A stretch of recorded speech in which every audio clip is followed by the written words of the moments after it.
I think there is a lot of movement for the women, or has been, into like exploring, let's say, the wild feminine inside of themselves, like to work like more with their cycle, to work with the moon, in connection with nature and with themselves, to say no to, for example, the pill and to hormones, and to really, reconnect again with their own body in a more healthy and aware way, to not needing to be like a machine, a working machine, yeah, but also there to understand, well, when I'm bleeding, then actually I should not send emails. I shouldn't work on the computer. But imagine you have a normal job and then you're like, sorry, but yeah, I'm bleeding, so I'm not gonna Yeah. I'm not gonna do that kind of work. So I feel like in our modern society, it's just not built, yeah, for like being really in alignment with who you are as a woman. It's been like really male oriented, and for many years, of course, that's been something for women to achieve, to be like high functioning beings, also in the work field. And now I feel like there is like more and more this like liberation coming from it, and also sexually this empowerment of like understanding what is it that I actually like. And most women would say, I need much more slow. Yeah, and to find a bridge between, male and female.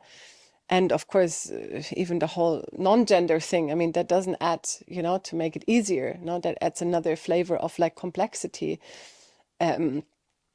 Yeah, and we, most of us didn't have healthy role models. So it's like, I see like a whole society of like being confused about, yeah, who they are and how they can sexually like really feel themselves and express themselves in a healthy way. But maybe that confusion is what we need. A moment, like a reset where it's not what they told you, but all of a sudden we sit down and we are like, Yeah, once we have them babies, what exactly. is it for? Yeah. Yeah, Yeah. what is Yeah. it for? And I think this is what we're doing. And I see it already with my son, who is 12 and a half, and starting to also, be interested in relating in sexuality. And for example, the way that he's able to express himself and talk about his emotions and address his emotions is like, oh my God, if I just had the words that he's having at this age, it would have saved me a lot of trouble. Yeah, because we haven't had the language, we haven't learned how to be really vulnerable with ourselves. At least I haven't learned that. No, this is really something I had to unlearn. Yeah, I have learned how to build strategies and masks, and I have not learned how to take care of my vulnerability, from a centered position. And this is something that, came much later, and I'm still like working on it. But now I understand, like, oh, okay, now I'm not fully authentic. It's a strategy. What am I trying to cover up here?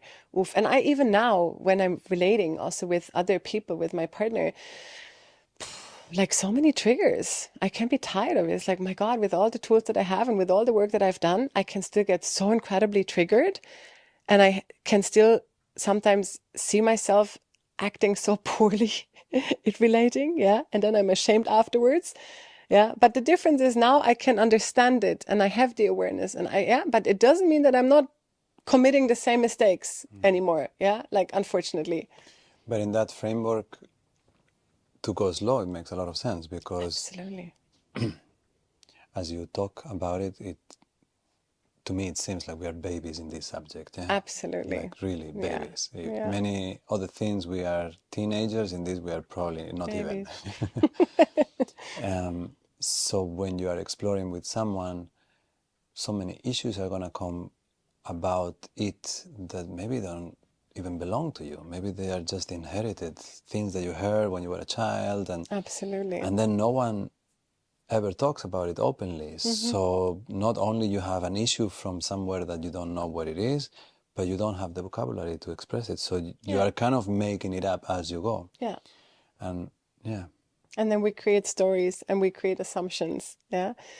And if we then, yeah, don't have someone that challenges us to really speak from the heart, and to be like, challenges us to be honest and authentic, then we lose ourselves. And then again, we're in a coping mechanism and a strategy. And then this is when things start to go wrong. So this is what I'm really doing. I'm basically emotionally translating within the people that I'm working with, yeah, what I'm hearing, what they're saying, yeah, and then trying to help them to understand which are the parts that are present when they relate. yeah, And then from there to go to the vulnerability, yeah, that is being covered up by the strategy, and then learning how to take care of the vulnerability from the aware ego, from the central middle position. Yeah. And that is practice. Yeah. Because some of these vulnerabilities, they are like old, or they're not even ours. No, they're like transgenerational. And then it's the work to like, it starts with understanding when we're relating, like, I'm triggered. And instead of like reacting upon it, this is where the slowing down comes into place. No?